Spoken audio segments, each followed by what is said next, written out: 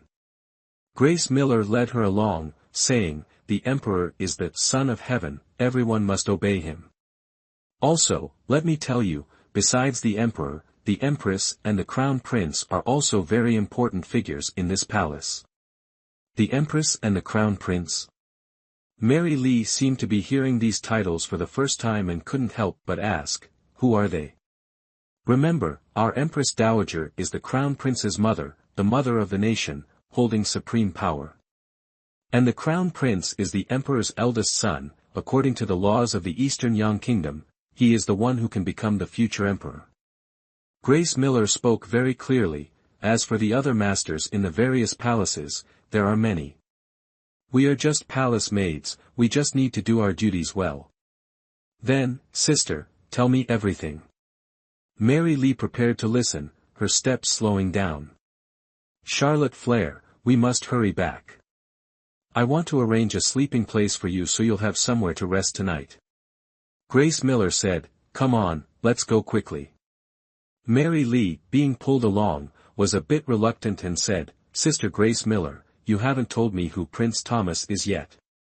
Don't talk any more. If it weren't for Prince Thomas's intervention, our lives would have been forfeit.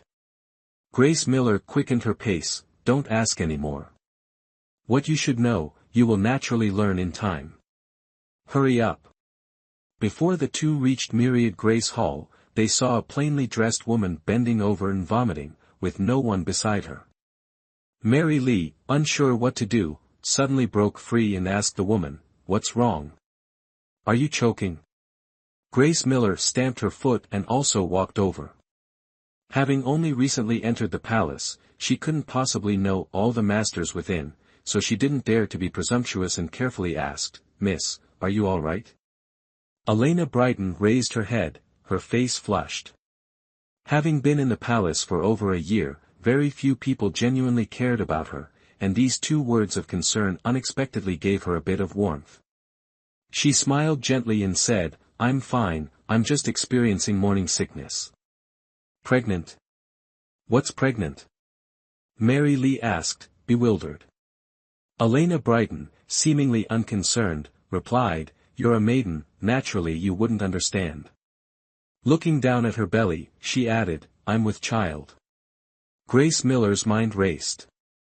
To openly admit pregnancy within the palace implied high standing, a master, either a princess or a concubine. Immediately, she knelt, pulling Mary down with her, congratulations, master.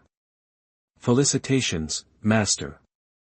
### Chapter 25, Envy is the beginning of danger. Elena Brighton felt a surge of joy, yet remained composed.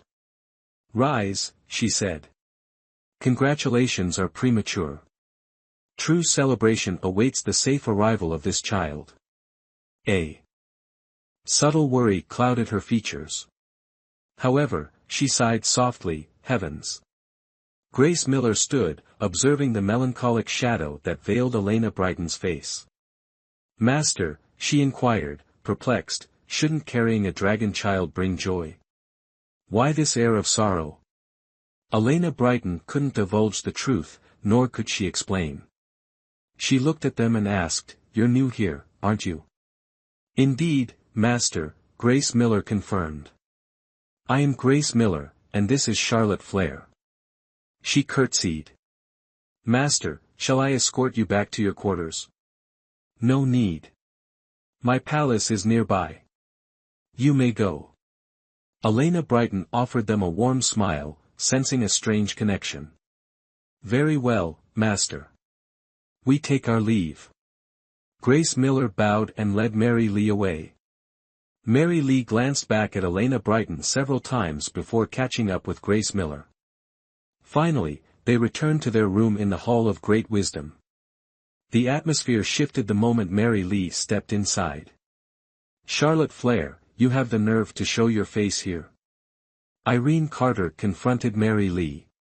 Look at you, nearly Prince Thomas's woman. Why didn't you stay with him and bask in his glory? Irene, don't be like that, Grace Miller interjected, shielding Charlotte Flair.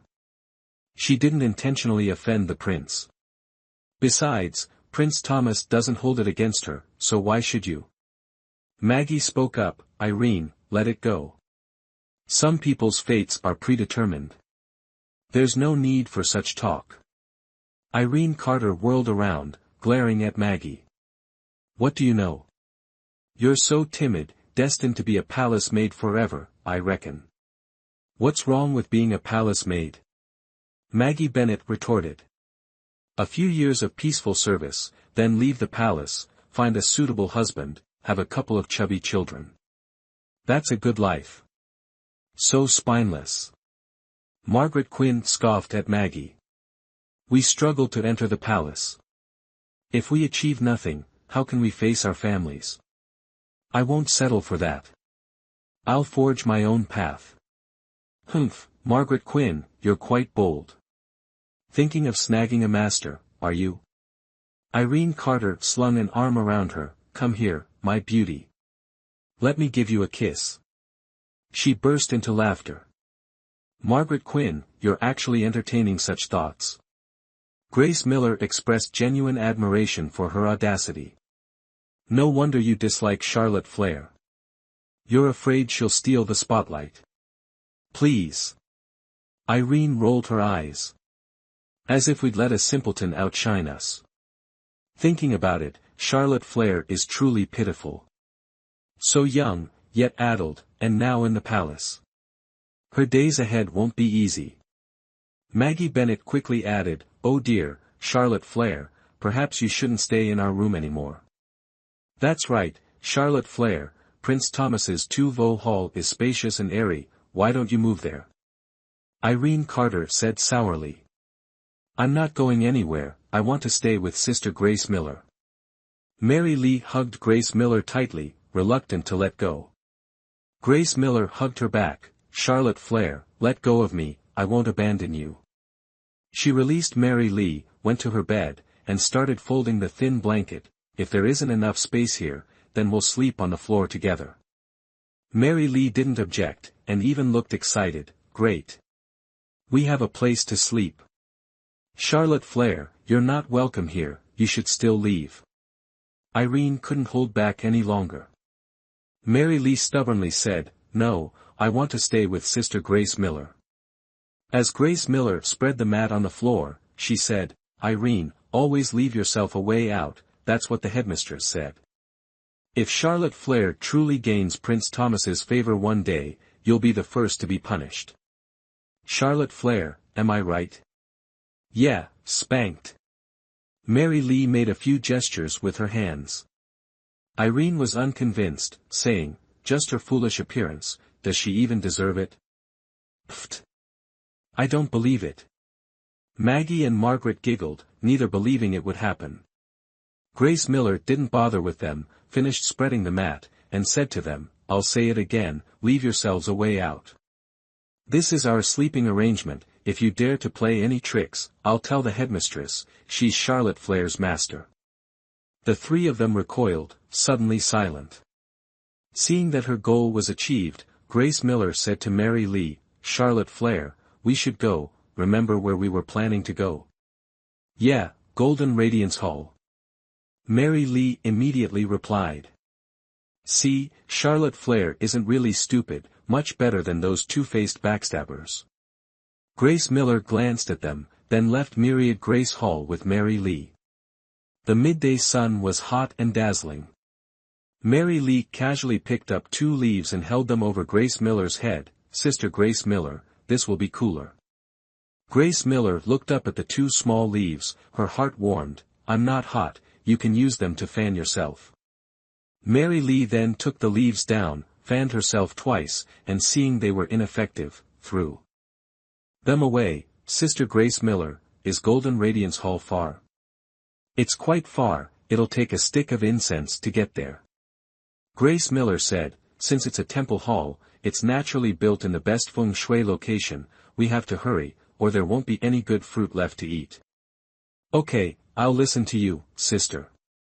Mary Lee looked at the scenery along the way as they walked. Why does the imperial palace seem to go on forever? All the palaces have masters residing in them, big or small, they're all important people. Grace Miller said, don't underestimate those who look only a few years old, they're all little masters, and you can't offend them. She warned. Mary Lee was pondering this when suddenly a child ran towards them from the side, staggering and almost falling. She reacted quickly, catching the child before they hit the ground. Charlotte Flair, put them down quickly, you'll scare the child. Grace Miller said. Mary Lee obeyed, setting the child safely on the ground, and looked into their bright, round eyes. Are you a little master?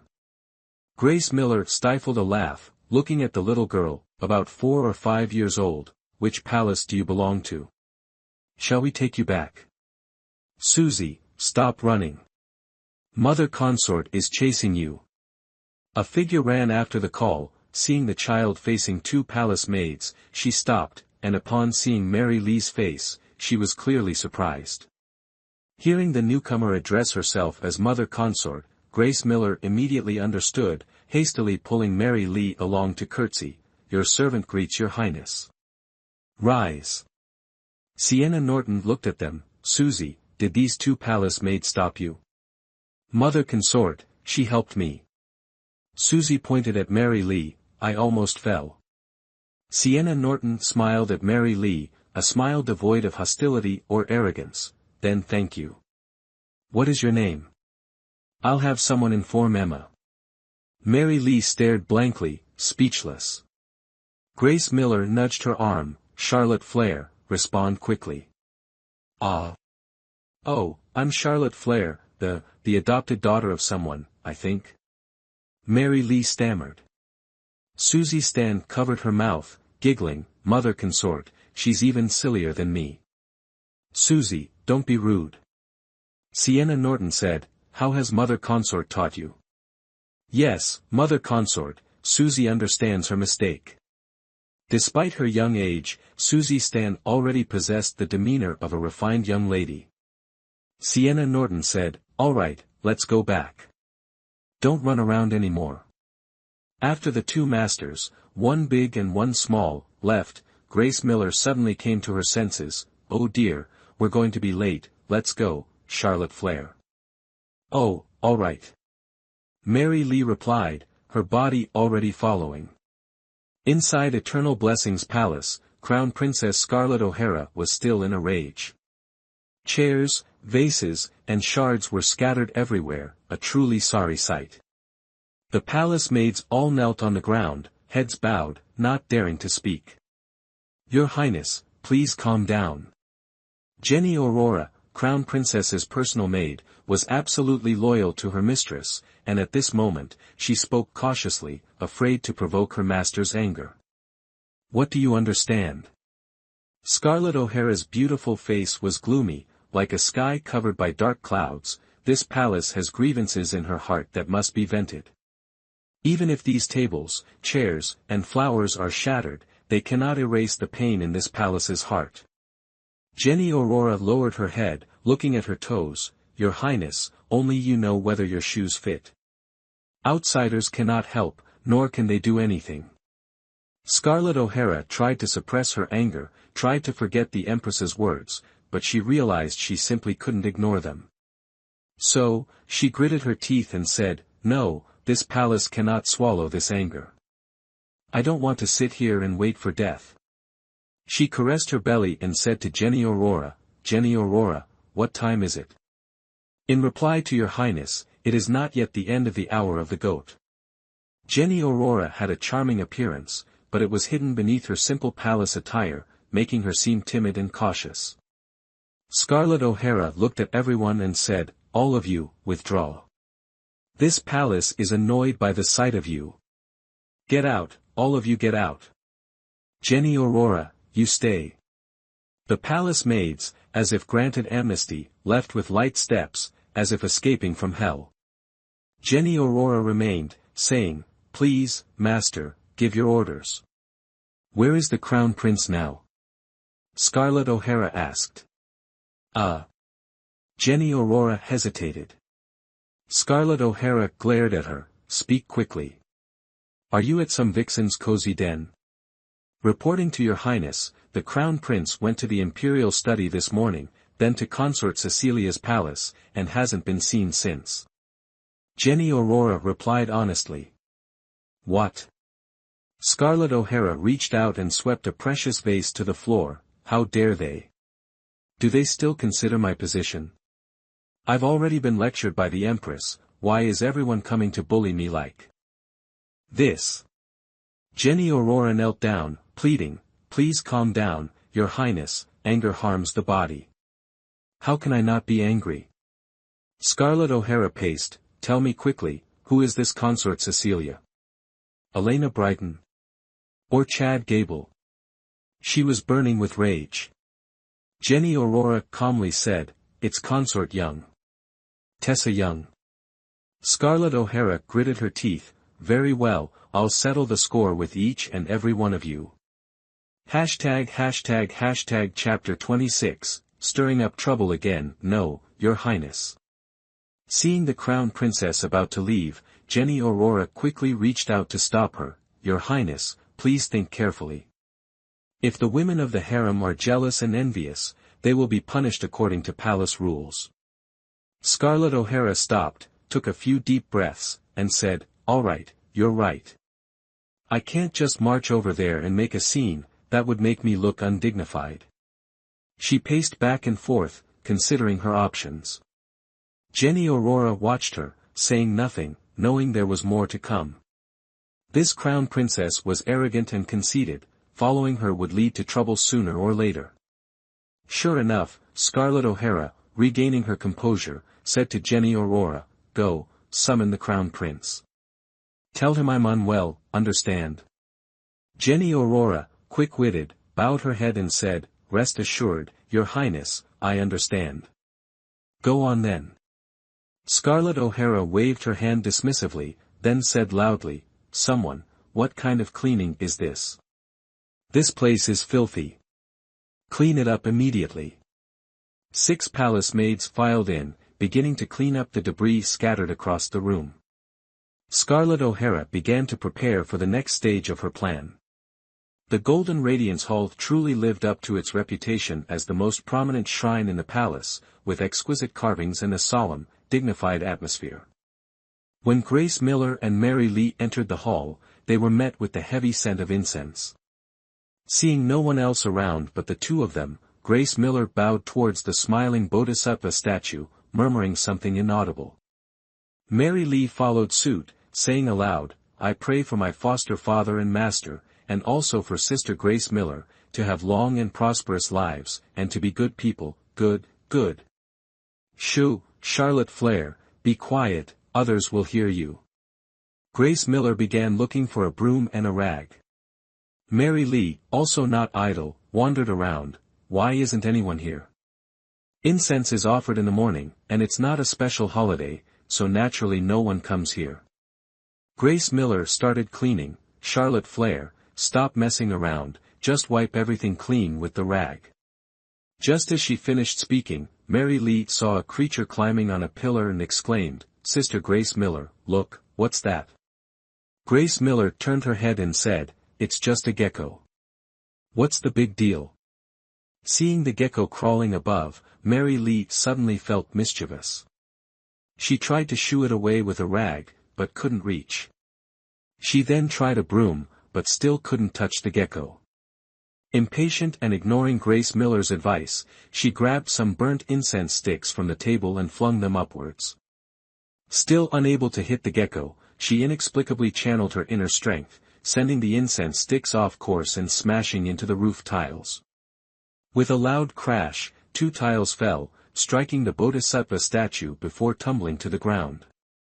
Grace Miller jumped, dropping her broom, her face pale as she rushed to Mary Lee's side. Charlotte Flair, we're done for. You've put a hole in the Golden Radiance Hall's roof. Mary Lee, seeing her distressed expression, asked, what do we do? Are we going to get slapped again? Grace Miller, near tears, touched her face and said, we won't be so lucky this time. We've disturbed the gods. Buddha will punish us. She was truly terrified. Mary Lee, with a defiant look, said, "Don't worry, Grace Miller. I'll protect you. Wait here, I'm going up to the roof." "Up to the roof?" Grace Miller, confused, asked, "What are you going to do up there?"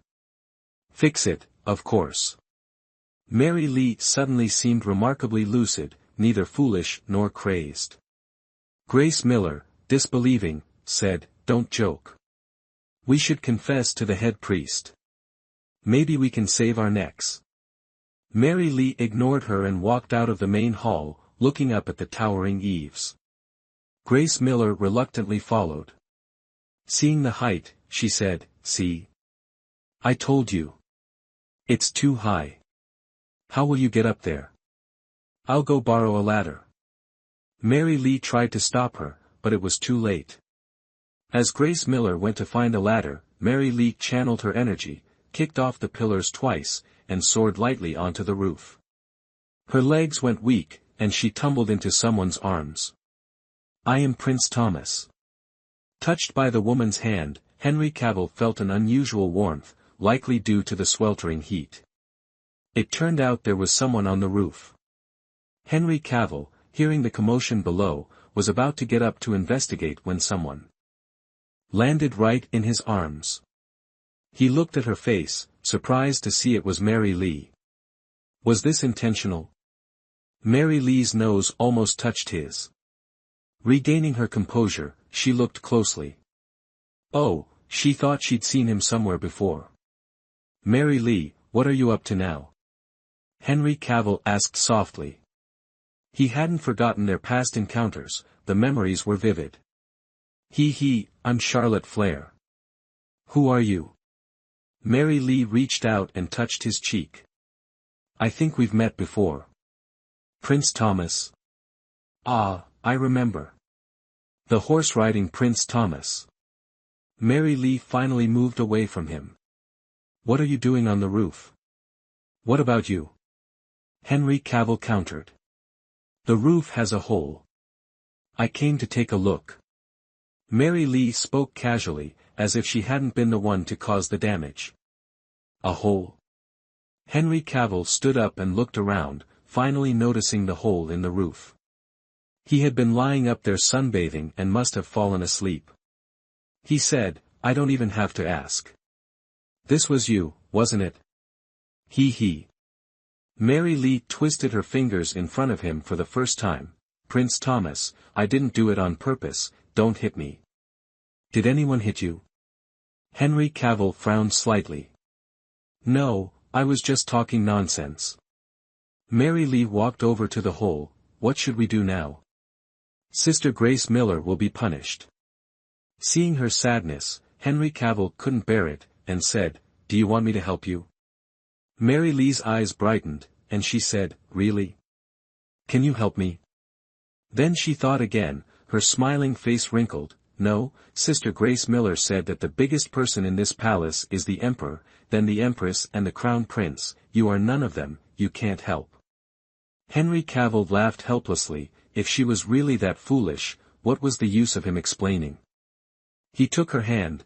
"Come on, let's go down and talk." The two flew down, and before Grace Miller could find someone to carry a ladder, Henry Cavill had already thought of a countermeasure. "Prince Thomas. Why are you here?" Grace Miller even forgot to curtsy. "This is the Golden Radiance Hall, can't I come to pay my respects?" Henry Cavill asked back. Grace Miller finally came to her senses, curtsied, and said, "This servant greets Prince Thomas, please forgive me. You are so bold, daring to disrespect your master. I was still sleeping on the roof, and you came to disturb me, it's really upsetting. So, I got angry and punched a big hole in the roof." Henry Cavill said with a serious face. Mary Lee looked ashamed, she knew she had done wrong and didn't dare to argue. Grace Miller looked at Charlotte Flair beside her and couldn't help but think, does this Prince Thomas always appear whenever they encounter difficulties? Seeing Grace Miller in a daze, Henry Cavill said again, "What are you still standing there for? Go and call someone for me." "Yes, Prince Thomas." Grace Miller finally came to her senses.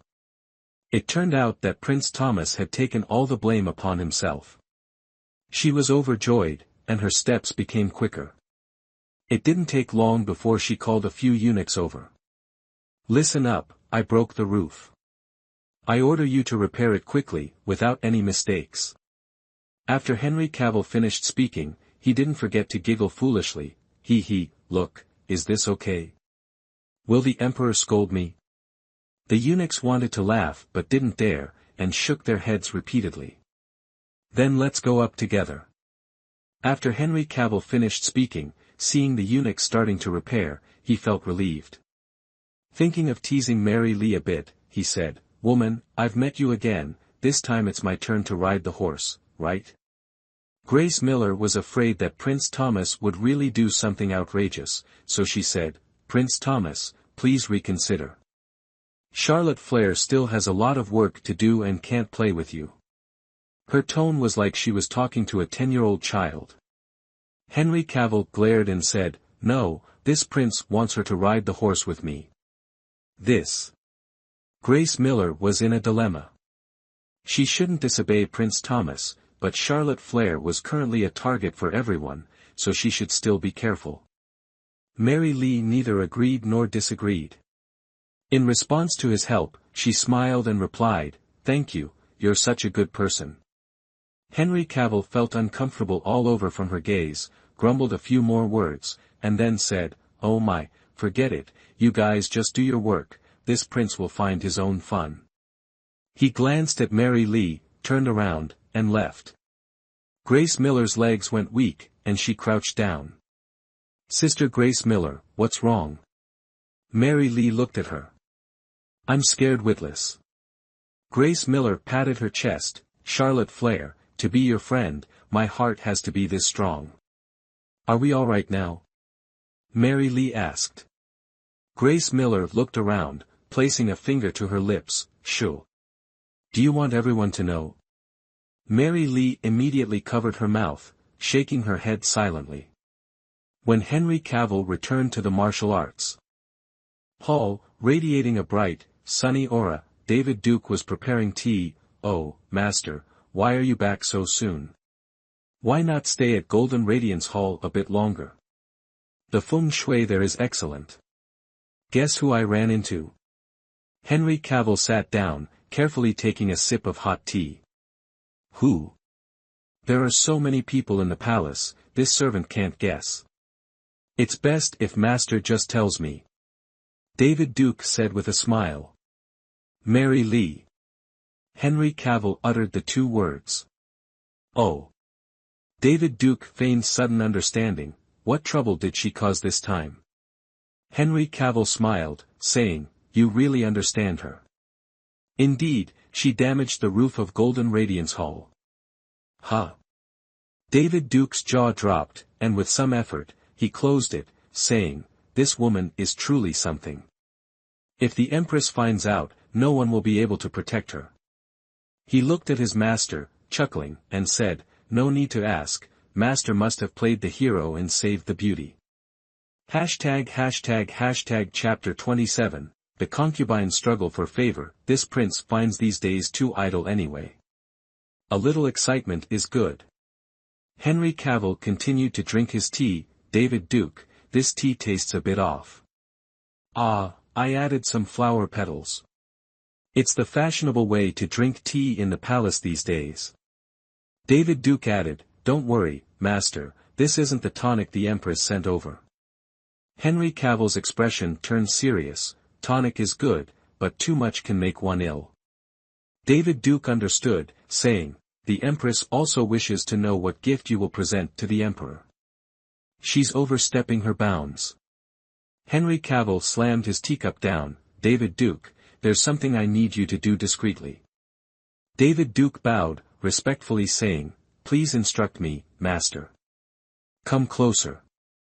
Henry Cavill gestured for David Duke to approach, whispering in his ear, "Investigate what exactly happened in Mary Lee's family." "Should I write to the old general's residence?" Henry Cavill thought for a moment, then said, "No need for such fanfare. Write to the little maid in the residence yourself. saying you missed the food there and still fondly remember the Lee residence's birthday celebration. She'll surely reply.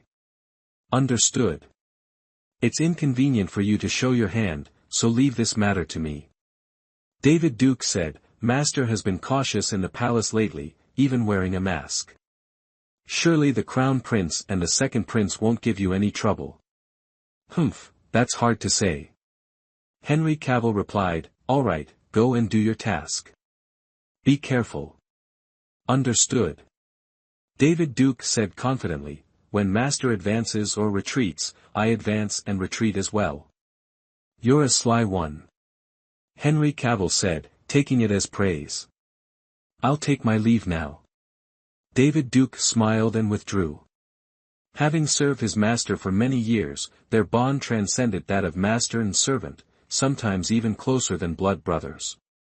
Twilight had just fallen when Crown Prince Richard Stan arrived at Eternal Blessing's palace. He found Scarlett O'Hara reclining on the bed, draped in a diaphanous negligee, the very picture of seductive allure. The palace maids had all withdrawn. Seeing the Crown Prince finally appear, Scarlett O'Hara propped herself up and said, Your Highness, you've finally arrived. She restrained herself, adding, that Tessa Young is so useless, she couldn't even keep you for dinner. She then struck a provocative pose, Your Highness, am I beautiful? Having already enjoyed immense pleasure at Consort Young's quarters, Richard Stan seemed somewhat listless in the face of his amorous and tender Crown Princess. He perfunctorily replied, Beautiful, of course you are beautiful. Feeling thirsty, he went to pour himself a drink. Seeing his demeanor, Scarlett O'Hara seethed inwardly, yet maintained a smile. Your Highness, she purred, come here then, I want to attend to you properly. Her voice held a hint of shyness, laced with an irresistible allure. Perhaps later, Richard Stan said, sitting down with his drink. It's still early, why are you already thinking of rest? Oh, could what Jenny Aurora said be true? Are you really ill? Your Highness, I feel unwell all over. Come quickly and examine me, Scarlett O'Hara pleaded pathetically, as if genuinely afflicted with a grave illness. Her voice softened further, but, just seeing Your Highness has already cured half of my ailment. After a few sips of tea, Richard Stan's spirits revived. He set down his cup and approached the bed. The sight of the creamy white skin upon it ignited a fire within him. He smiled and drew closer. All right, let your husband see what ails you.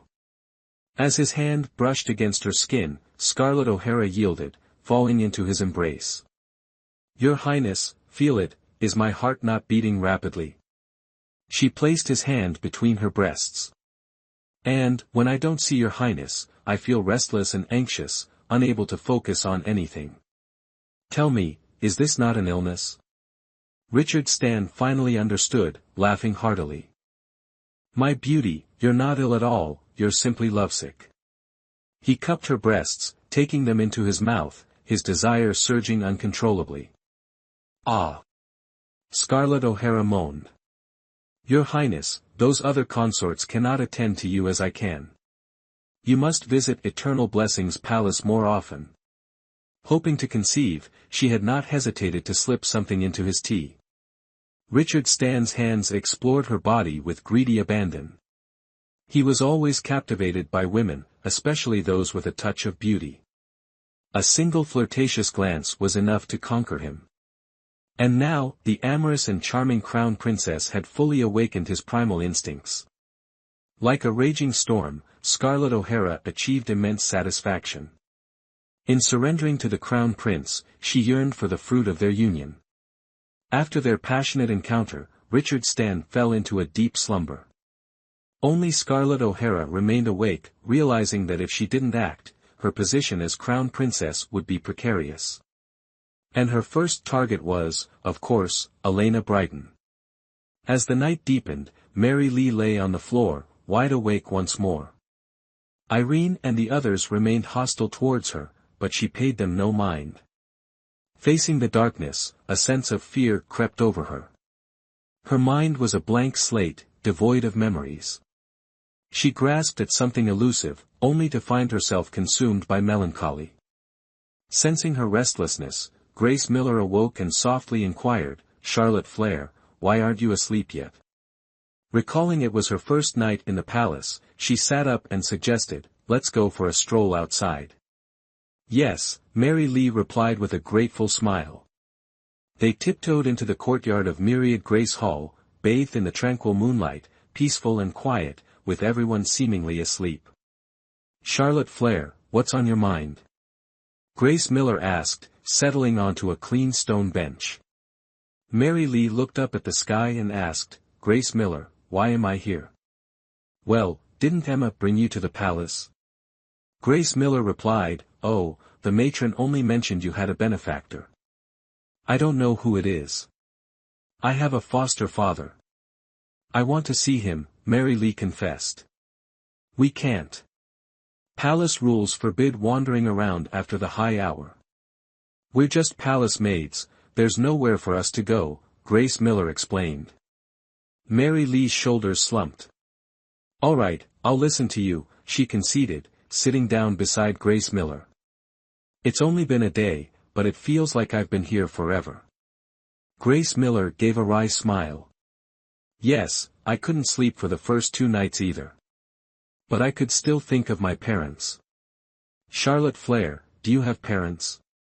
Seeing her melancholy, Grace Miller clarified, "I mean, do you remember where your parents are?" "I don't know," Mary Lee patted her head. "I don't know anything." Pust, pust, a sound suddenly came from the wall. Curious, Grace Miller stood up. "Charlotte Flare, did you hear that? Is it a snake?" Fear crept into her voice. Mary Lee looked around. "Where? Where?" Grace Miller continued listening, finally pinpointing the source. Gathering her courage, she approached the wall and saw a figure perched there. "It's Luke Shaw. My foster father must have sent him." Mary Lee exclaimed joyfully. In a flash, she was on the wall. "Did you come to find me?" Grace Miller gaped at her agility, as stunned as Luke Shaw himself. He stared at Charlotte Flare, his voice trembling. Charlotte Flare, how did you get up there?" "I don't know," Mary Lee scratched her head. "Is my foster father well?" I miss him so much. Master asked me to tell you he couldn't come out so late, so he sent me with some food. He was worried you'd be hungry." "Really?" Mary Lee's mouth watered. "I am hungry. Be careful. Master said he'll visit when he has time." Luke Shaw handed her a food parcel. "I must go. I can't stay long." Mary Lee watched him disappear, then jumped down, waving a hand in front of Grace Miller's face. "Grace Miller, are you asleep?" Grace Miller swallowed hard. "I can't believe you can do that. You're no ordinary person." "I can protect you," Mary Lee said with an innocent smile, then looked at the food in her hands. "Are you hungry? Let's eat together." "Good, that's wonderful," Grace Miller said, genuinely pleased. Mary Lee placed the food on the stone bench. Opening it, she revealed a feast, steamed buns, pastries, and 2 fragrant grilled fish. "Charlotte Flare, many thanks, sister." Grace Miller picked up a roasted fish and ate it, exclaiming, "Wow, this is delicious." She nearly swallowed a fishbone, and only after she was full did she rub her belly and say, "Charlotte Flare, who is your sworn father?" "He's truly remarkable." "I don't know what my sworn father does either." Mary Lee burped. "Sister Grace Miller, why don't you go to sleep first? I want to take a walk by myself." Truly tired, Grace Miller yawned. "All right then, don't go too far. I'll go to sleep first. You should come back and rest soon." 2. Mary Lee replied, and seeing that it was inconvenient to go out through the main door, she jumped directly onto the roof. Seeing her leave in this manner, Grace Miller was no longer as surprised as she had been initially. She returned to her room and continued to sleep.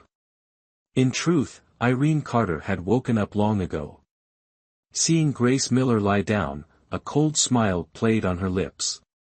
Mary Lee suddenly sneezed, rubbed her nose, and continued walking. The palace wasn't pitch black, lanterns were lit everywhere.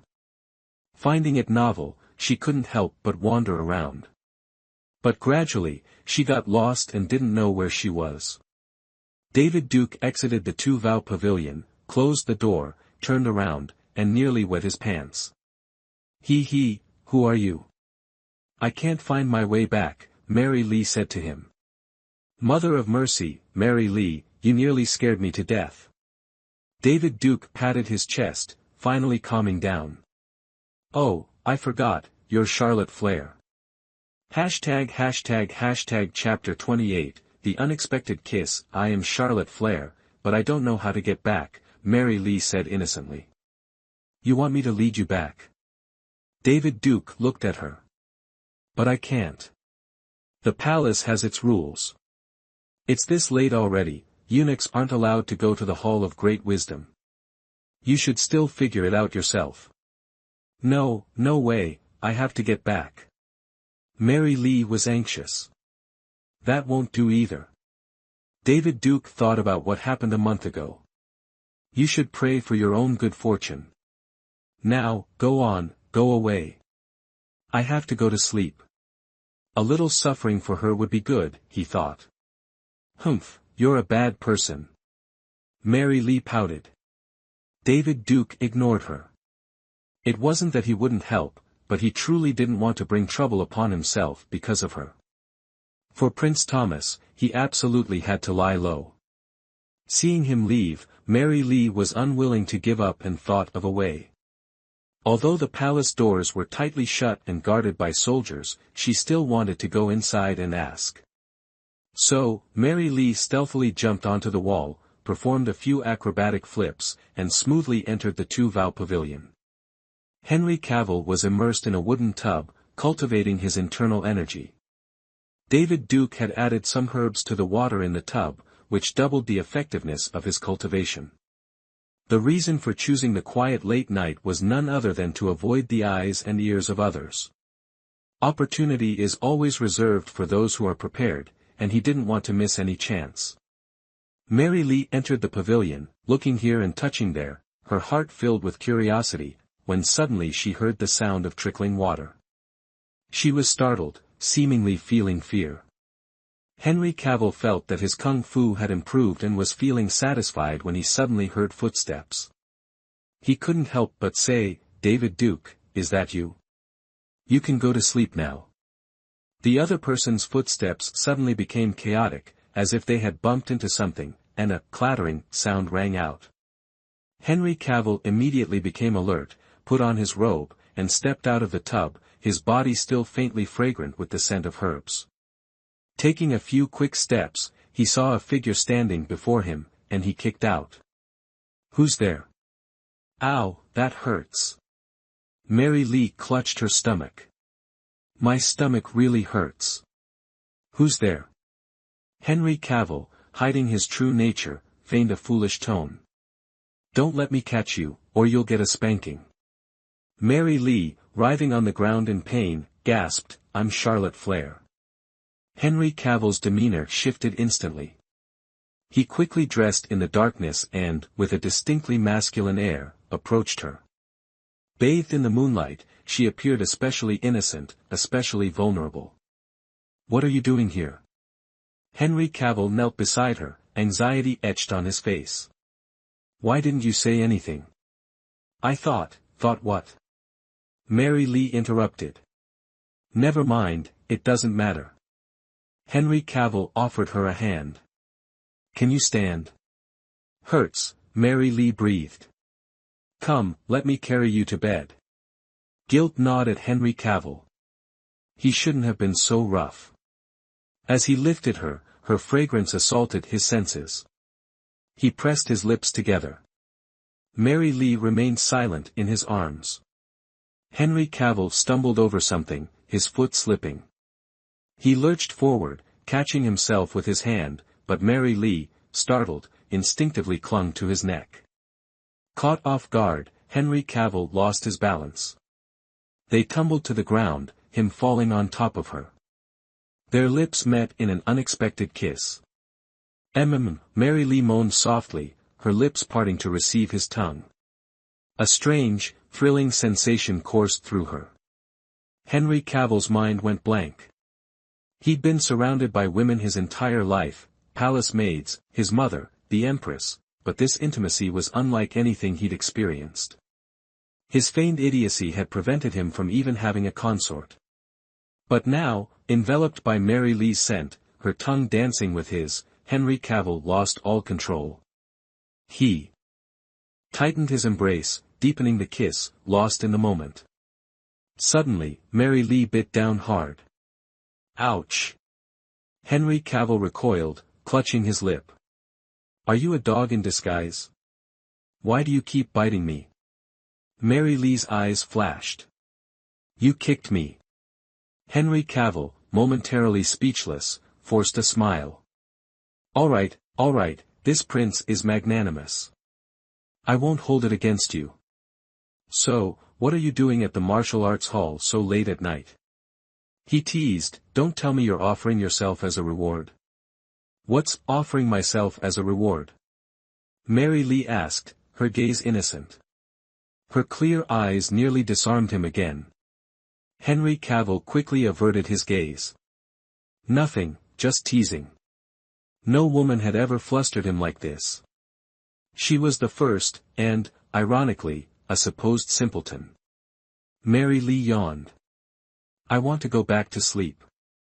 A flicker of concern crossed Henry Cavill's face. It's too late.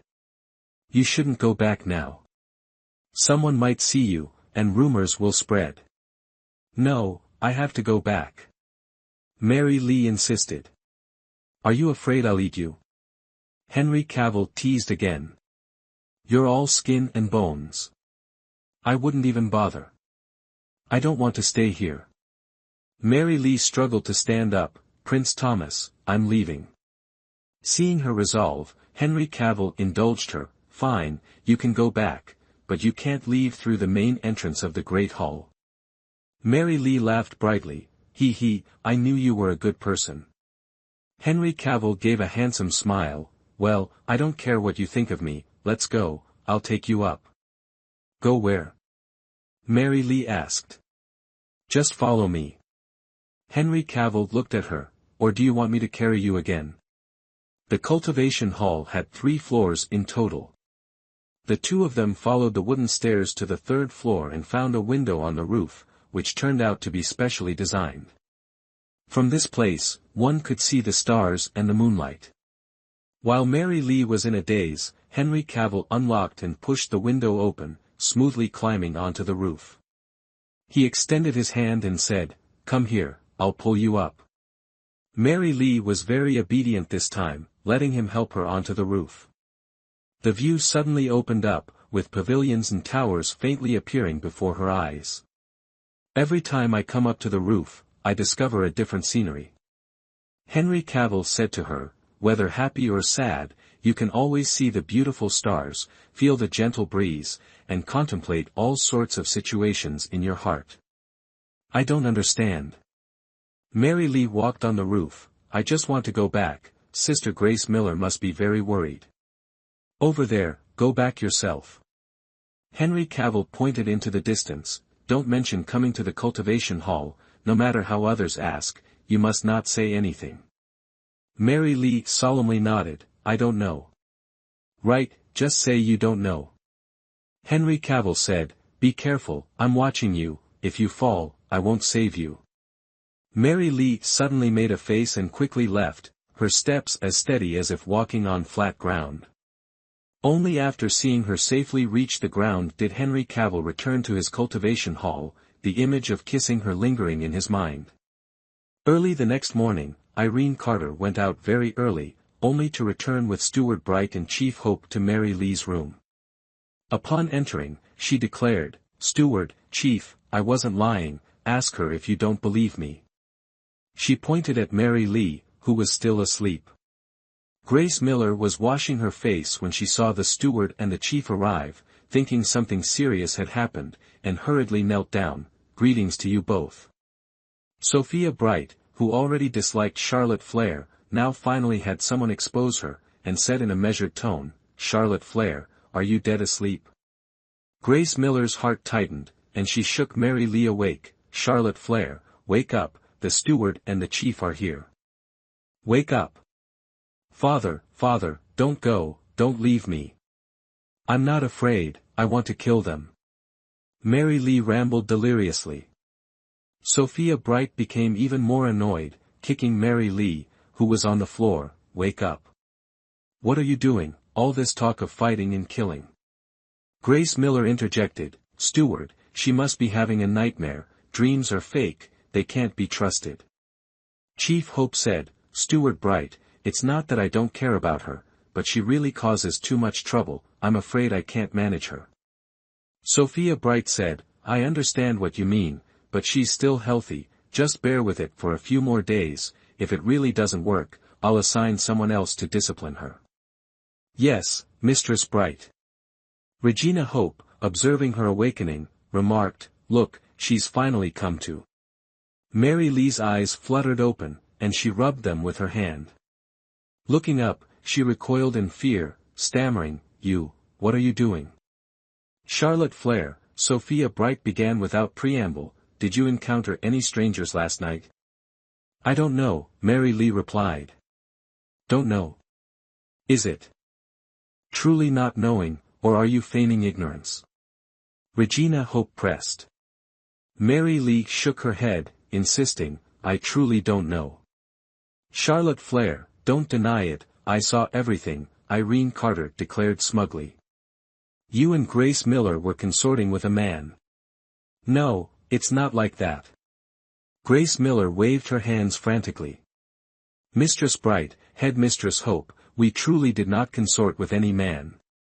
Seeing their refusal to admit anything, Irene Carter turned to Regina Hope. Head Mistress, I fear they won't confess without experiencing some pain. Regina Hope glanced at Sophia Bright, silently deferring the decision to her. Sophia Bright stepped forward and addressed Grace Miller. Grace Miller, you speak. Charlotte Flare is a fool who doesn't understand things, but surely you do. I beg Mistress Bright to investigate clearly. Charlotte Flare and I truly did not consort with any man. Tears welled in Grace Miller's eyes as she trembled, anticipating the impending punishment. You lie. I woke up in the middle of the night and noticed both you and Charlotte Flare were missing from the room. I found it strange and heard voices outside. Looking through the window, I clearly saw a man on the wall, and Charlotte Flare was speaking with him quite intimately. Exposed, Grace Miller fell silent. Hashtag Chapter 29, A Taste of the Lash. Grace Miller, Sophia Bright questioned, is what Irene said true? Tears streamed down Grace Miller's face as she shook her head. She knew that if she admitted it, Charlotte Flare's life would be in grave danger. Mary Lee watched her sister Grace Miller weeping, remaining silent. Perhaps she realized that speaking up would ruin Grace Miller. Good, very good. You're quite stubborn. Sophia Bright's face hardened. Someone, drag Grace Miller and Charlotte Flare out and give them 20 lashes each as a warning to others. 4 palace maids entered and, following Mistress Bright's orders, dragged Grace Miller and Charlotte Flare out of the room. Grace Miller trembled, yet reassured Mary Lee, Charlotte Flare, don't be afraid. Beatings are commonplace for palace maids. The pain will pass. Mary Lee bit her lip and nodded. I'm not afraid, but will it hurt a lot? Grace Miller, Charlotte Flare, you should still confess, Regina Hope said, stepping out of the room and noticing several curious palace maids gathering to watch. Physical suffering is a small matter, but tarnishing your reputation is a grave one. Do you not even understand this? Mary Lee looked at Grace Miller and spoke resolutely, I don't know. The image of a man's face flashed in her mind. He had told her to say, I don't know. Grace Miller offered Mary Lee a reassuring smile. Just beat us. We don't know anything. The two were placed upon a long bench, approximately 3 feet long and 1 foot wide, specifically designed for receiving beatings. As head palace maid, Sophia Bright had absolute authority to punish lower-ranking maids, especially new ones. As long as they didn't die, the number of lashes was entirely her decision. In that case, 20 strokes of the cane each are unavoidable. Sophia Bright commanded, "Guards." "Yes, ma'am." 2 imposing palace maids appeared, tall and strong, each wielding a thick cane that looked fearsome. They positioned themselves behind the 2 condemned women. "Proceed," Sophia Bright ordered coldly. The heavy canes whistled down, striking their buttocks with a thudding bitch. Screams of pain followed, agony radiating through their bodies. Sophia Bright addressed the palace maids, "You all see this, don't you? This is the consequence of violating palace rules. Hit them harder." She glanced around, declaring, "Palace rules are not for show. Anyone who dares to cross the line will be punished accordingly. 20 strokes are considered lenient. Repeat offenses will result in severe punishment." A flicker of remorse crossed Irene Carter's mind, but ultimately, jealousy prevailed. Watching Grace Miller and Mary Lee being flogged brought her a perverse satisfaction. Margaret Quinn sidled up to Irene. "Well played, Irene. A truly venomous backstab. Or perhaps, one night when I'm relieving myself, you'll run off and tattle to Mistress Bright." Irene blushed. "Margaret, let's not speak of it. Just wait and see." Margaret glared at her, then moved to Maggie's side. Maggie was frowning, watching Grace Miller and Mary Lee being beaten. Suddenly, she clutched Margaret's arm. "Margaret, perhaps you should intervene." Margaret flung her arm off. "Am I looking for death? If you want to go, you go." Maggie recoiled, shaking her head. "I won't go. What if they beat me too?" Margaret scoffed twice, then stood silently. Grace Miller and Mary Lee's cries finally subsided as they endured the full 20 strokes. They lay slumped on the stools, near unconsciousness. "Get up. Don't play dead. Do you think you'll be shown mercy?" Irene Carter sneered at them.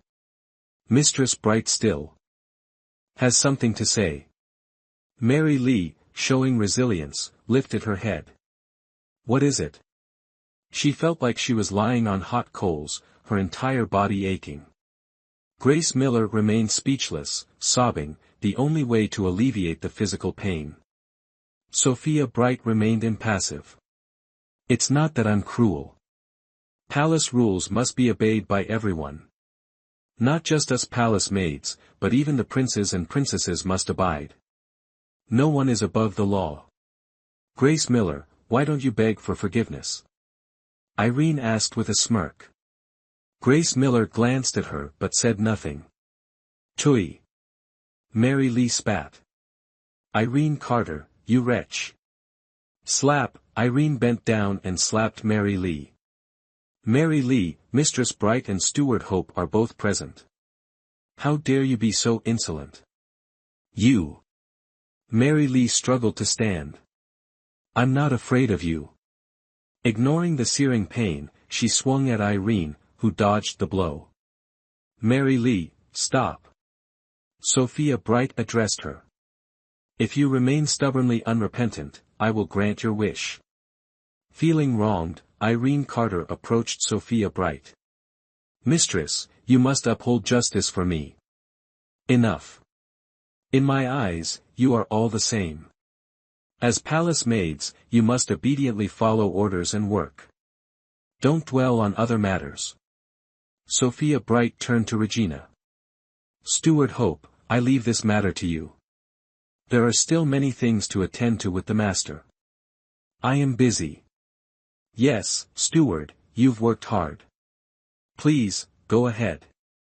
Regina Hope watched her leave, then said loudly, all right, everyone disperse. Get back to work, be diligent, and don't give anyone a reason to find fault with you." Margaret and the others left one by one.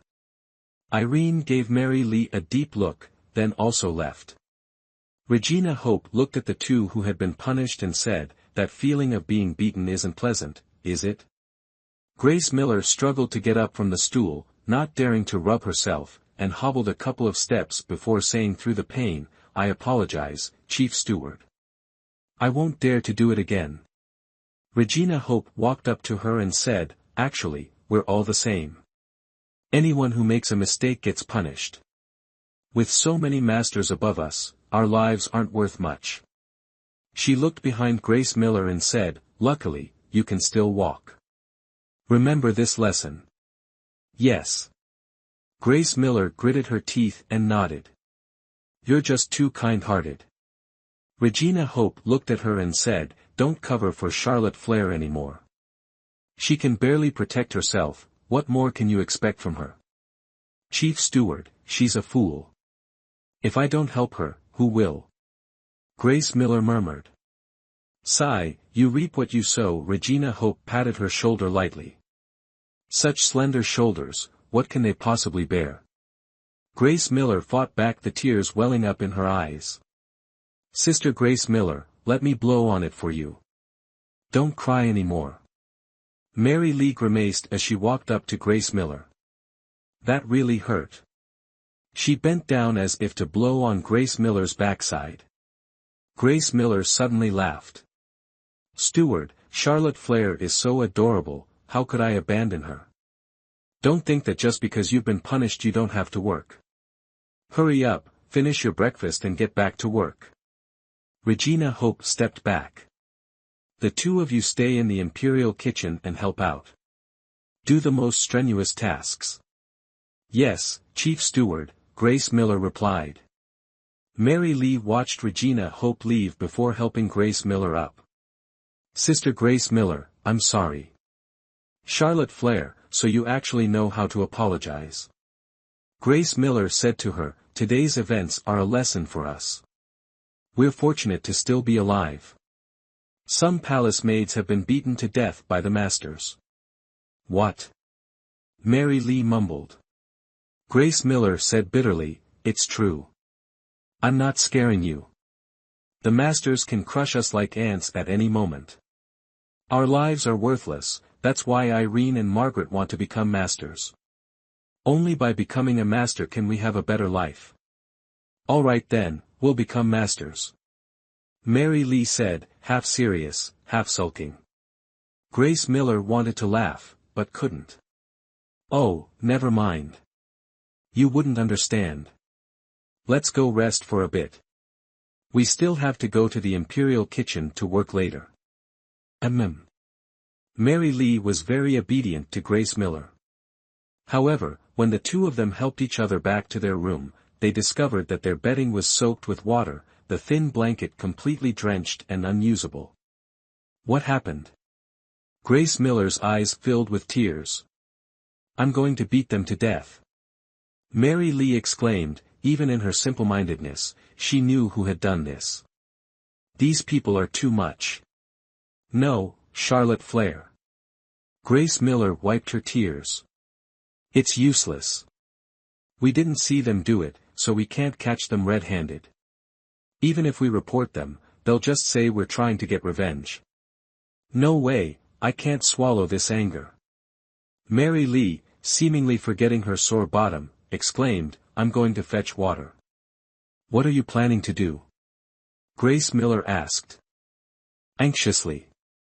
"If we're going to be wet, we'll be wet together," Mary Lee declared. "Don't get so worked up, it won't do any good," Grace Miller said. "Let's just put the blankets and sheets out to dry in the sun. Sister Grace Miller, can I disobey you just this once?" Mary Lee pleaded, wringing her hands. Without hesitation, Grace Miller replied, "Absolutely not. You must listen to me. Drop that idea right now." Mary Lee rolled her eyes, suppressing her anger, and said, "Fine, I'll listen to you." The two of them sprawled on Irene and the other's bed to rest for a bit, then hung their bedding out to dry before slowly making their way to where the palace maids ate. However, there wasn't a trace of breakfast left. Irene Carter seemed to be waiting for them. When they arrived, she said, "You're a step too late. The last bun has been eaten. Perhaps you'd like some pot-washing water instead." Mary Lee, puzzled, asked, "What's pot-washing water? Is it tasty?" Grace Miller, patient, explained, "Charlotte Flair, Irene is joking with us. That water isn't drinkable, it's only fit for pigs." "Oh, but I'm so hungry, truly famished." Mary Lee's stomach grumbled loudly. A bright idea struck Grace Miller. "Charlotte Flair, if you're hungry, then stay hungry. Come, let's go help out in the Imperial kitchen." Irene, aware of Grace Miller's thoughts, warned, "Let me tell you, Charlotte Flair, if you dare to steal food from the Imperial kitchen, you'll be beaten to death." Mary Lee lightly touched her nose, ignoring her. Grace Miller, as if struck in the heart, blushed slightly. Inside the Imperial kitchen, the scene was as busy as ever. Nathan Bell, looking up, saw yesterday's troublemaker and hurried to the entrance. "Oh dear, my lady, how dare you come here again?" Chapter 30, It's good to have someone backing you. Mary Lee, unfazed, smiled at him. Nathan Bell was at a loss. If he got angry at a fool, he'd become a fool himself. Grace Miller curtsied slightly. "Head steward, Steward Hope sent us to the Imperial kitchen to help. It's true the Imperial kitchen is short-staffed, but I don't want her," Nathan Bell said, pointing at Mary Lee. "Can she do the work of 2 people by herself?" Grace Miller was speechless. "Steward Bell, who are you scolding now?" Philip Flair approached, noticing his adopted daughter.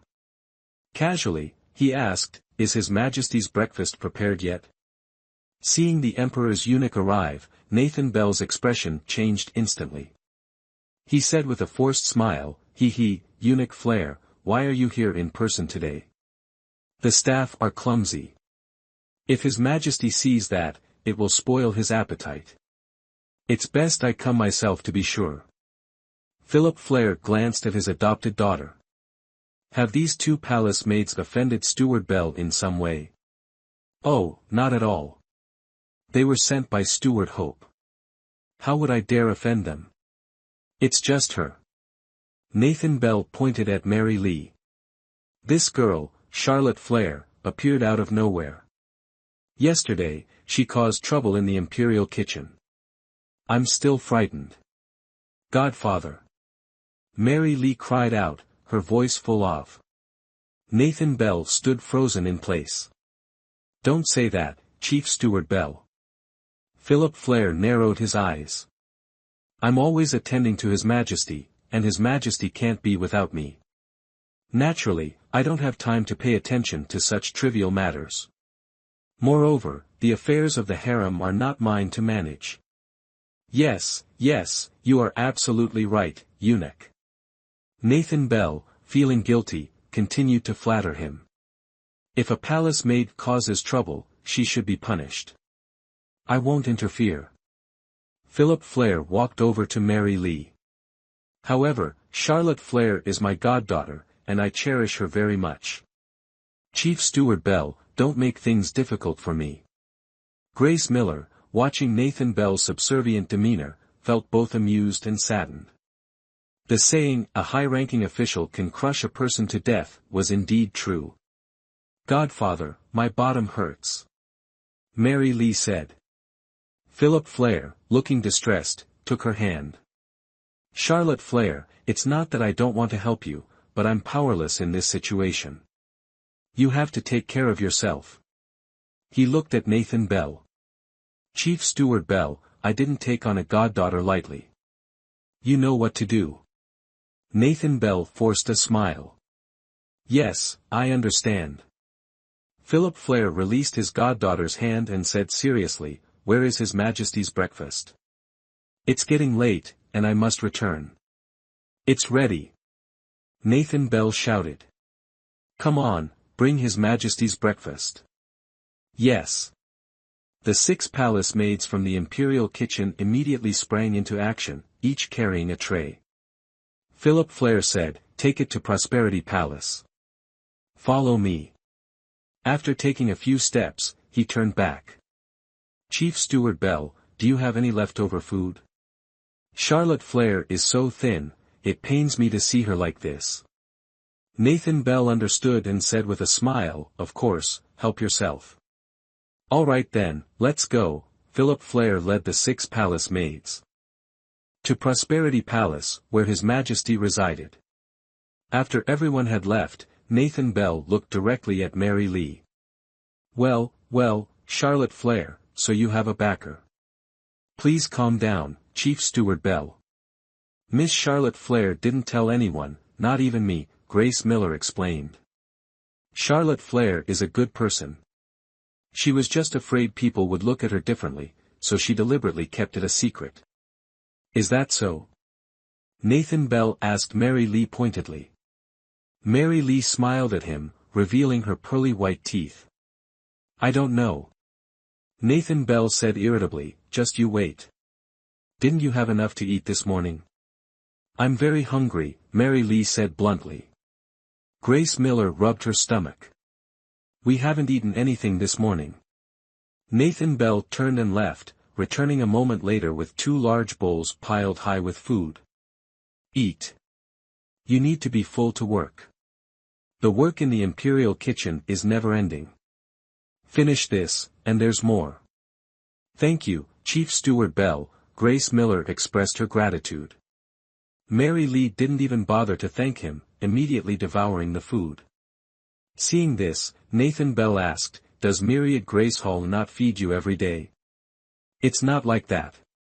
We were punished for doing something wrong, Grace Miller explained, continuing to eat.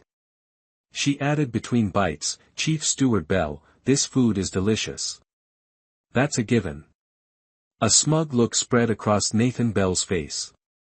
These dishes are all prepared for the master. Grace Miller ate with even greater gusto.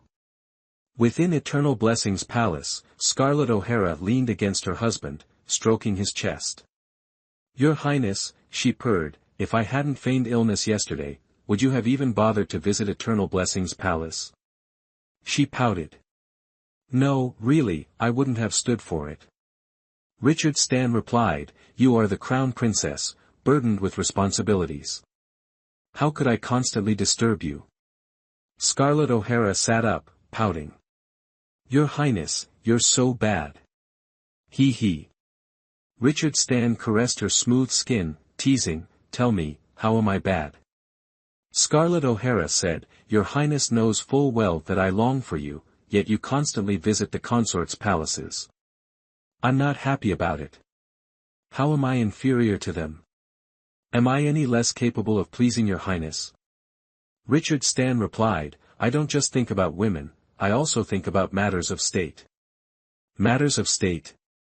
Scarlett O'Hara nestled against him, her voice dripping with tenderness.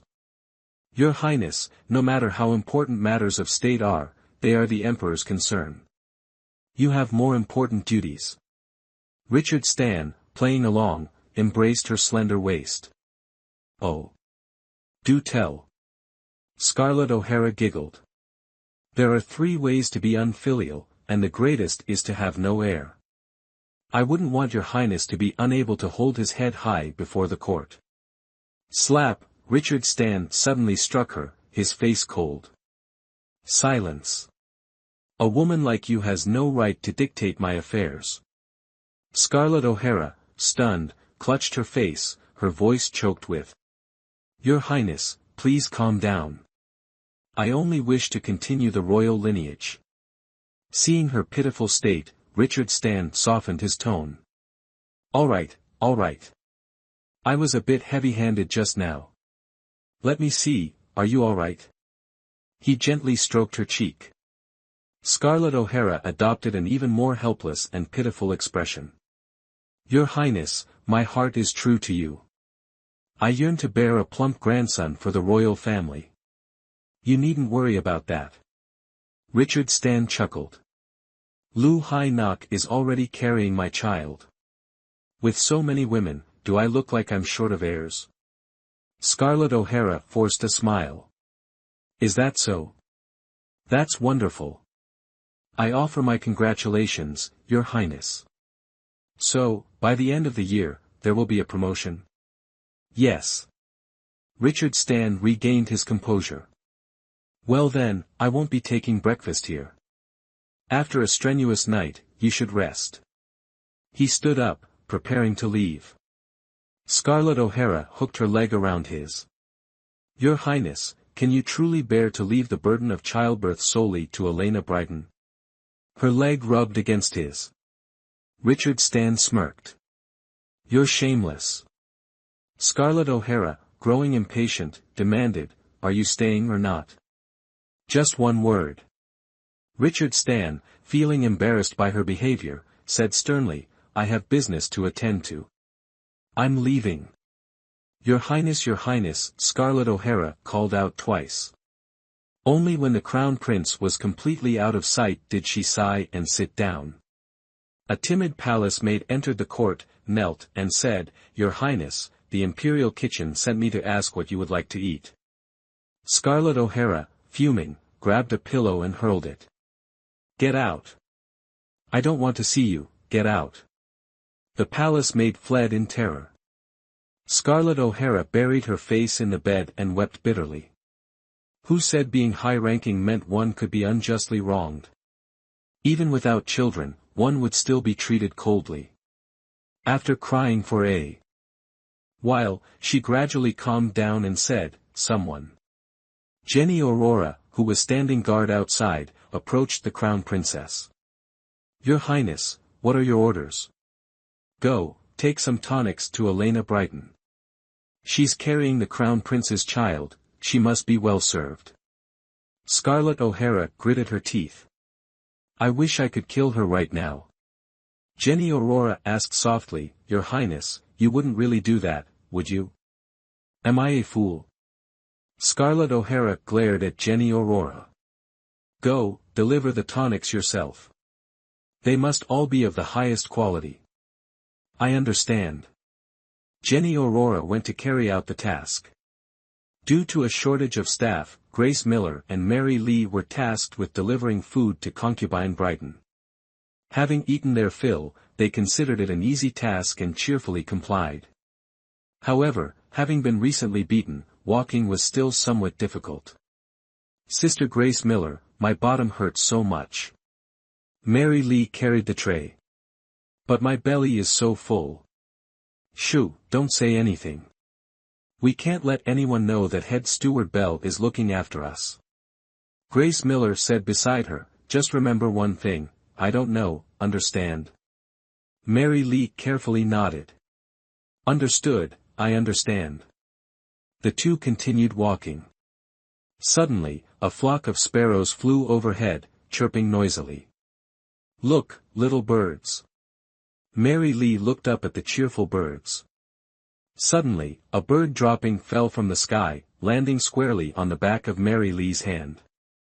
Mary Lee, both disgusted and embarrassed, wiped her hand with the other, causing the tray of food to lose balance and crash to the ground. The food spilled, and shards of broken dishes scattered everywhere. Oh dear, we're going to be punished again. Grace Miller was on the verge of tears, her heart in turmoil. Mary Lee, knowing she had made a mistake, sniffed the foul smell on her hand and said, Will we be caned again? What do you think? Grace Miller said helplessly. Quickly clean it up, luckily, we still have some left. Oh. Mary Lee wanted to sit down and clean up the mess, but found that her bottom was so sore that even sitting was difficult. Sister Grace Miller, it still hurts so much here. Grace Miller gritted her teeth. Bend down. Pain is better than losing your life, isn't it?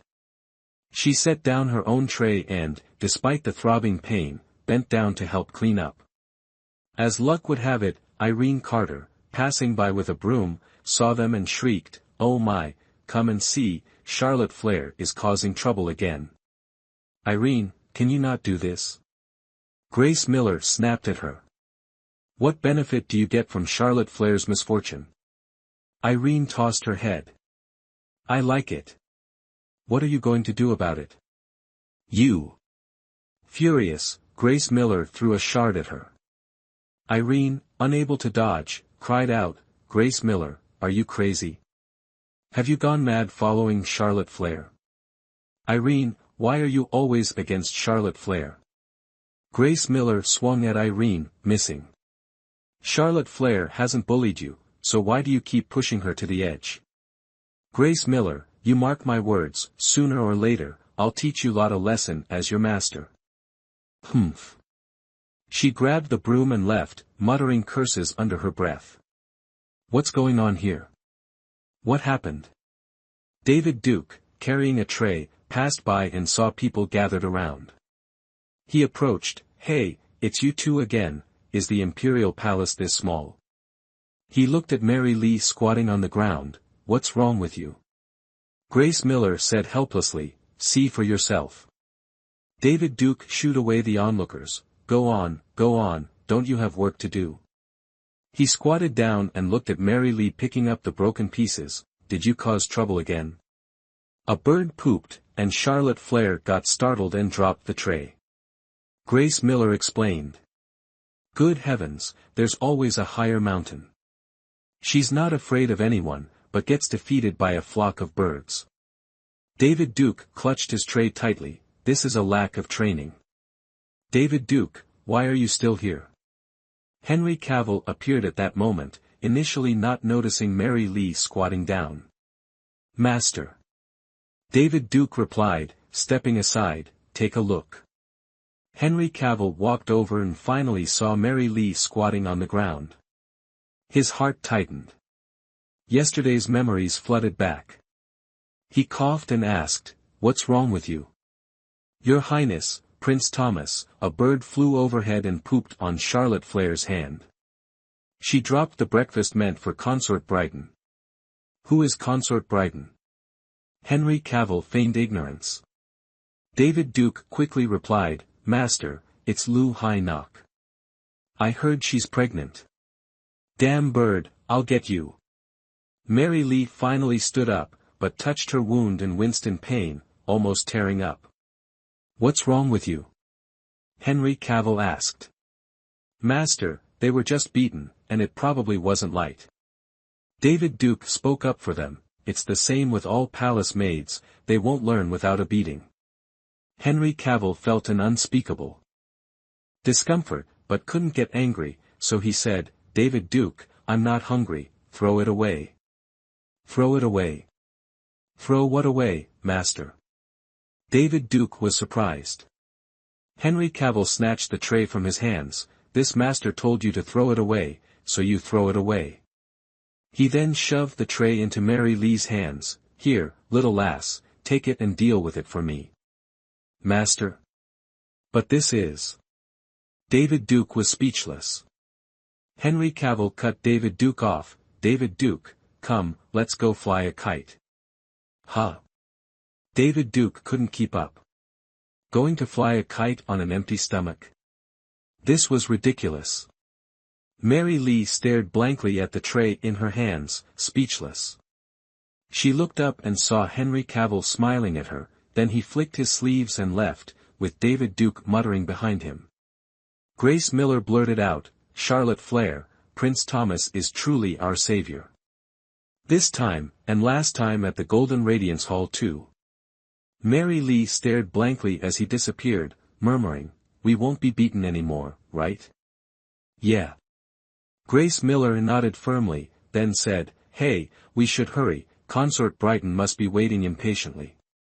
In the Pure Spring Palace, Elena Brighton was retching. Seeing a palace maid bring food, the smell made her feel even worse. She lowered her head and said, "Forget it, take it away, I don't want to eat." Grace Miller stealthily glanced at Elena Brighton, then exclaimed in surprise, "Master, it's really you." Elena Brighton only then reluctantly raised her head. "Oh, it's you." "Oh, your Highness, blessings upon you, I've come to deliver food." Grace Miller remembered the purpose of this trip. "Your Highness, the Imperial kitchen is short-staffed, Charlotte Flair and I have come to bring you your meal." Mary Lee also recognized her. "Your Highness is experiencing morning sickness, isn't she?" Elena Brighton wiped the corner of her mouth, sat down, and sighed in relief before saying, yes, it's severe. Any smell makes me want to vomit, and I can't stomach anything. That won't do. You'll become thin. Your Highness is with child, you must nourish yourself well, Grace Miller said sincerely. I want to eat too, but this belly won't allow it, Elena Brighton said helplessly. Since you're here, stay and chat with me for a while. I wouldn't dare, Grace Miller said cautiously. Charlotte Flair and I must return to our duties. Please, Your Highness, enjoy your meal while it's still warm. Mary Lee opened all the lids on the food containers and inhaled, saying, smell that? It's so fragrant. She nearly drooled, even though she wasn't hungry. Charlotte Flair, don't be disrespectful, Grace Miller reminded. All the consorts in the palace are our masters. It's all right, Elena Brighton said again. Although I am a master, I'm a master without much say, without airs. You needn't fear me. Her smile was gentle, truly without any hint of cunning. Your Highness carries the dragon air, and all favor is concentrated upon you, Grace Miller said. And there's also Prince Thomas in the palace, everyone is kind. Kind? Elena Brighton chuckled softly and said, are there any kind people in this palace? They're all wolves in sheep's clothing. She thought of the Crown Prince, although my husband, has countless state affairs and countless beauties in his harem. What am I to him? Your Highness, you mustn't think that way, Grace Miller advised. Then how else should I think? Elena Brighton said. Although I carry the dragon air, the Crown Prince still lingers in the chambers of other beauties. Even if he visits me occasionally, it's just perfunctory. He only wants the child. She frowned. Grace Miller was a little flustered. She was still young, after all, and didn't understand much. She could only offer comfort, Your Highness shouldn't overthink. Since you are a master, you surely have a master's fortune. I've been presumptuous today, please forgive me. I believe you said your name was Grace Miller, correct? Yes, Your Highness has a good memory. I am Grace Miller, and she is Charlotte Flair. Although we're new to the palace, we're already sworn sisters. That's good, it's good to have a confidant. Elena Brighton thought of the child in her womb and her future circumstances, and said, I feel so lonely. Why don't you both come to Pure Spring Palace and keep me company for a while? Your Highness, about that. Grace Miller hesitated. I wouldn't dare make such a decision on my own. All right, I'll go see Emma, Elena Brighton said. Although I'm not universally beloved, I still have that much authority. Grace Miller was secretly delighted and looked at the food on the table. Your Highness, you should still eat something, if not for yourself, then for the dragon air. It smells delicious, Your Highness. Please, have a sniff. Mary Lee was unusually quiet today, not at all boisterous. Elena Brighton sniffed, turned away, and retched again, but nothing came. Up. Your Highness, should we summon the royal physician? Grace Miller asked. No need. The physician said every woman's constitution is different. 10 months of pregnancy are never easy. Morning sickness is common, one shouldn't be too indulgent. I see. Grace Miller replied. Mary Lee suddenly chirped, someone's coming. Elena Brighton looked up and saw it was Jenny Aurora, an attendant of the Crown Princess. Greetings, concubine Brighton. Jenny Aurora, followed by another maid, continued, the Crown Princess heard the joyous news of Your Highness's pregnancy and specifically instructed me to bring these premium tonics. Please accept them. Elena Brighton's spirits visibly lifted. She then carefully replied, thank the Crown Princess for her kindness. I will take these tonics at the appropriate times. Grace Miller looked at her mistress, puzzled. Just moments ago, she seemed so unwell and unwilling to eat or drink anything. Why the sudden change? And she even said she would take the crown princess's tonics dutifully. Jenny Aurora gestured to the maid behind her to place the tonics on the table. The crown princess also asked me to inquire about your highness's well-being. Is your sleep and appetite sound? Thank the crown princess for her concern. I am sleeping and eating well. His highness also frequently checks on me. You may report this to her. Elena Brighton forced a smile. Yes, your highness. I shall take my leave. Jenny Aurora, as composed as when she arrived, led the maid away. Your highness. Grace Miller, confused, started to speak. You are new to the palace. Learn the rules well. Don't ask questions you shouldn't. You may all leave now. With that, Elena Brighton began to retch again. Grace Miller was about to say something when Charlotte Flair tugged at her sleeve. Sister Grace Miller, let's go. Yes, we'll take our leave. Grace Miller curtsied. Mary Lee mimicked the curtsy and followed Grace Miller out of Pure Spring Palace.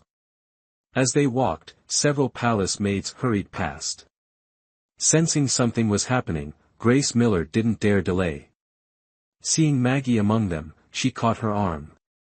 Maggie, what's going on? Maggie replied, don't ask. Just hurry to Myriad Grace Hall. Oh. Grace Miller didn't press further and pulled Mary Lee along. Mary, come on, let's go. Go where? Is there food? Mary Lee asked curiously. Grace Miller hurried along. I don't know. We'll find out when we get there. Nearly all the newly admitted palace maids were gathered in Myriad Grace Hall. Emma Watson, along with Sophia Bright and Regina Hope, stood on a raised platform, looking down at the throng below. Grace Miller and Mary Lee were among them. Mary Lee, nearly overwhelmed by the sheer number of people, whispered to Grace Miller, Sister Grace Miller, what's happening? Shoo, be quiet. Emma will tell us. Grace Miller told her. Oh. Mary Lee fell silent, though her curiosity remained. She strained her ears to listen, as did the other maids around them, all paying close attention. Some gossipy maids actually ran off to find their supervisors and superiors. Mary Lee glared at Irene Carter, I'm tellin' ya, this ain't nothin', yet. Humph. Charlotte Flair, I ain't gonna argue with a fool like you, just you wait for your punishment. Irene Carter tried to restrain herself, nothin' else to say, you soaked all three of our beddin', everyone saw it, you can't deny it. I, Charlotte Flair, am just like this, careful I'll bite you to death.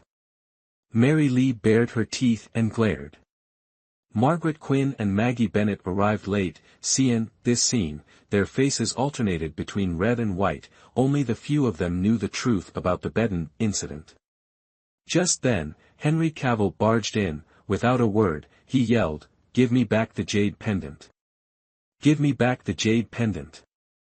Everyone saw the master arrive and hurriedly knelt down, Greetings, Prince Thomas. Charlotte Flair glanced at the extraordinarily handsome Prince Thomas, knelt down, and said, Master, this is Myriad Grace Hall. Please forgive this servant's disrespect, but you shouldn't be here. There were rules in the palace, masters weren't allowed to casually enter Myriad Grace Hall, especially male masters. Henry Cavill chuckled and said, It's all right, Father promised me I could enter any palace hall as I please, not restricted by palace rules. An old palace maid there said, There is indeed such a rule. Everyone breathed a sigh of relief, afraid of Fallon, into an awkward situation. Charlotte Flair respectfully said, What instructions does Prince Thomas have? She wanted to curry favor. Although this prince's mind wasn't right, his status was still noble. Her. It's her. Henry Cavill pointed at Mary Lee's nose, his face furious, She stole my jade pendant. Seize her. These words were exactly what Charlotte Flair wanted to hear. She said, Yes, Prince Thomas, this servant obeys. She stood up and rushed towards Mary Lee. Saying, Charlotte Flair, you are so bold, how dare you offend Prince Thomas? I didn't. Mary Lee shouted at Henry Cavill, you're all bastards. Restrained, Mary Lee was slapped by Irene Carter. Irene Carter said fiercely, Charlotte Flair, you unrepentant wretch. Prince Thomas is the master, would he falsely accuse a servant like you? Even if you don't admit it, the truth is clear, you can't deny it. That's right, give me back the jade pendant.